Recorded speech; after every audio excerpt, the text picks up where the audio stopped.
You've probably heard the word narcissist thrown around like it explains everything wrong with someone, an insult, a diagnosis, a punchline. But what if it's less a personality flaw and more a story written by the brain itself? Narcissism doesn't come out of nowhere. It emerges from a mix of biology, upbringing, and environment.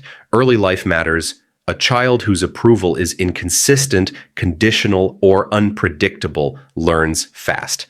Attention equals survival. The nervous system notices who's watching, who's approving, and who might withdraw love. Over time, this becomes a pattern, an automatic strategy the brain trusts more than it trusts the world, and it isn't one size fits all. Psychologists often talk about two broad types: grandiose narcissism, which looks like bold confidence, charisma, and self-assuredness, and vulnerable narcissism, which hides behind sensitivity, defensiveness, and anxiety about being judged. Both share the same wiring for attention and safety, but they express it differently depending on context, personality, and stress. These traits don't stay static. They intensify under stress, social evaluation, or perceived threat.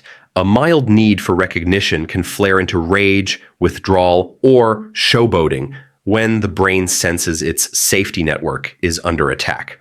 So next time someone dominates a conversation, reacts explosively to criticism, or seems addicted to validation, pause.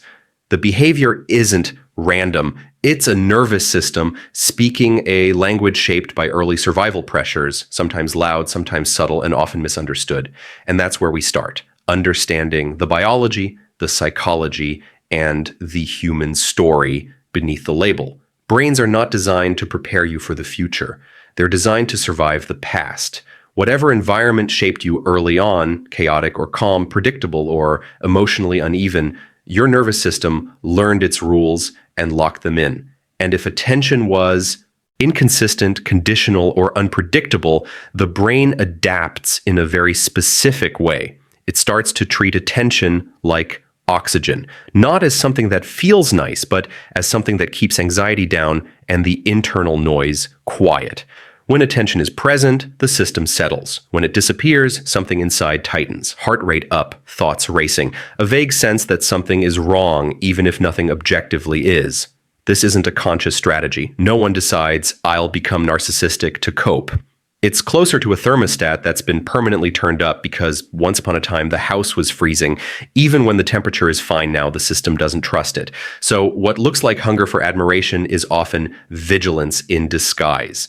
The brain is scanning. Am I seen? Am I valued? Am I still safe here? Confidence becomes a byproduct of constant monitoring, not deep security. Emotionally, this matters because it reframes the story. Narcissism stops looking like excess self-love and starts looking like anxiety management. But there's a cost. When attention equals safety, the absence of it doesn't feel neutral. It feels threatening. And that's where criticism stops being information and starts feeling like an attack. Once attention becomes safety, the brain stops treating feedback as neutral. It starts reading it as a threat assessment. A raised eyebrow, a hesitant comment, even a mild critique can set off alarms in a system primed to survive inconsistency. Physiologically, stress hormones spike cortisol, adrenaline, and the heart rate rises. Thoughts race, impulses flare. Defensiveness isn't arbitrary, it's embodied, and it's context-dependent. A private critique may pass unnoticed, while a public remark can feel like an ambush. The type of narcissism shapes the response. Grandiose narcissists externalize anger, assertiveness, image control. Vulnerable narcissists internalize anxiety, withdrawal, self-doubt. Same wiring, different expression, both tuned for survival. But here's the nuance. These same patterns can produce functional advantages. Hypervigilance makes them quick to spot errors, navigate competitive environments, or assert influence when stakes are high. Constant self-monitoring fuels confidence and visibility, which can be rewarded socially or professionally. It's like a smoke alarm that goes off too easily, but sometimes warns you before a real fire. Still, every strength carries a cost. Emotional space shrinks. Relationships feel like minefields. Conversations demand energy. What protects the nervous system in one moment constrains connection in another. Understanding this helps the behaviors stop feeling random. Narcissistic reactions become predictable, still exhausting, still disruptive, but rooted in survival logic. And that tension sets up the next section, the hidden trade-offs of these very strengths. Here's where the story gets complicated and honest. The very traits that make narcissism noticeable often come bundled with socially rewarded qualities. Confidence becomes leadership. Self-focus reads as ambition. Emotional impermeability turns into resilience under pressure. In competitive, status-driven environments, these traits don't just survive, they thrive. A CEO projecting certainty may make fast, high-stakes decisions that earn recognition. A performer who monitors every audience reaction may command attention and influence. But there's a cost. Every adaptation is a trade-off. Constant vigilance and image maintenance drain emotional and cognitive resources.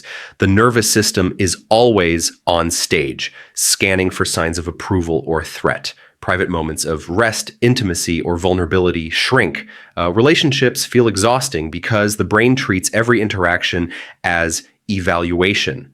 And success can reinforce itself. Recognition and rewards teach the brain. This hyper-attentive, confident strategy works. The cycle repeats. Strength grows, flexibility diminishes. It's like developing enormous upper body strength while neglecting mobility. You're powerful in one direction, but brittle in others.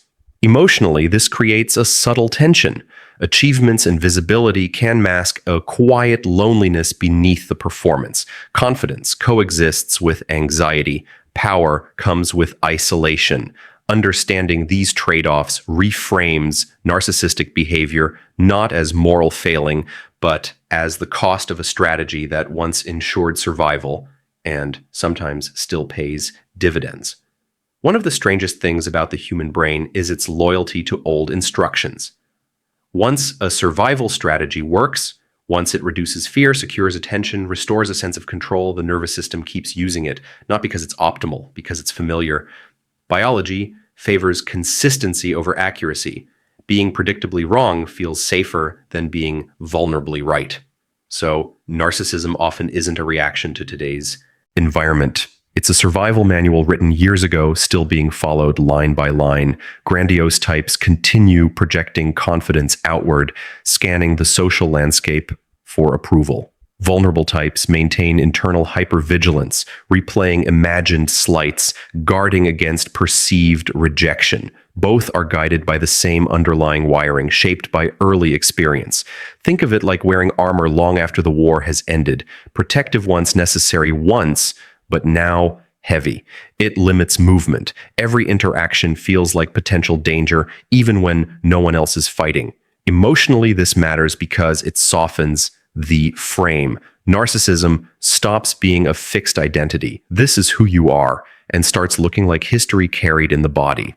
A pattern that made sense once, persisting because the nervous system doesn't update easily. And when you widen the lens, this stops being a story about narcissism alone. It becomes a story about all the ways humans cling to old adaptations, habits, defenses, identities, long after the environment has changed. By now, the word narcissist should feel a little less solid than it did at the start. Not erased, just thinner, more precise. What once sounded like a verdict now sounds more like description, a nervous system shaped by attention, threat, and adaptation, following patterns that were once protective. The grandiose type projects confidence and scans for social approval. The vulnerable type carries vigilance and self-doubt inward. Both are doing what biology designed them to do, repeat strategies that once kept them safe. That understanding doesn't excuse the harm these behaviors can cause. People still get hurt, relationships still fracture, But removing the mythology matters. The behaviors stop being moral failings and start being historical artifacts, echoes of early survival strategies carried into a new world. Picture it, brains carrying old instructions into unfamiliar cities, moving through life with patterns that once worked, even if they feel heavy now. No advice, no fixes, just recognition. And in that recognition, something shifts. Certainty gives way to curiosity. Contempt gives way to clarity. Behavior can be seen as it is, without exaggeration, without blame. And perhaps in seeing it this way, you notice the same echoes in yourself and in others without needing to judge.